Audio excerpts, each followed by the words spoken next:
काय रिएक्शन आहे? पवनराजे निंबाळकर हत्याकांडामध्ये 20 वर्षापासून हा खटला सीबीआय कोर्टात सुरू होता आणि या हत्याकांडामध्ये पवनराजे निंबाळकर आणि त्यांच्यासोबत एक सहकारी अशा 2 लोकांची हत्या झाली होती आणि खूपच हा गंभीर ही घटना होती.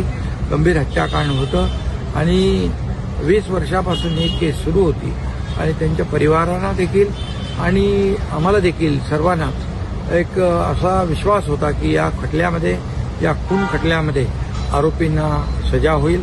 परंतु दुर्दैवाने हे सर्व आरोपी निर्दोष सोडण्याचा निर्णय कोर्टाने घेतला आहे. मी स्वतः आणि मुख्यमंत्री देवेंद्रजी फडणवीसजी यांनी केंद्रीय गृहमंत्री अमित भाई शाह यांच्या कानावर ही घटना घातलेली आहे आणि त्यांनी तात्काळ सीबीआयला ही केस पुन्हा सीबीआय हायकोर्टामध्ये अपिलात जाईल अशा प्रकारचा विश्वास दिलेला आहे आणि त्यांनी तशा प्रकारचे सीबीआयला निर्देश देखील दिलेले आहेत. त्यामुळे हायकोर्टामध्ये ही केस चालेल आणि खऱ्या अर्थाने या लोकांना न्याय मिळेल.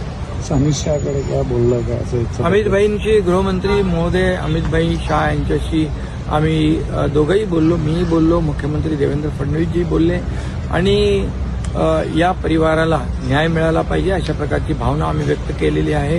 कारण हा फार गंभीर हत्याकांड, हा गाजलेला हत्याकांड आणि ही केस सीबीआय कोर्टात सुरू होती.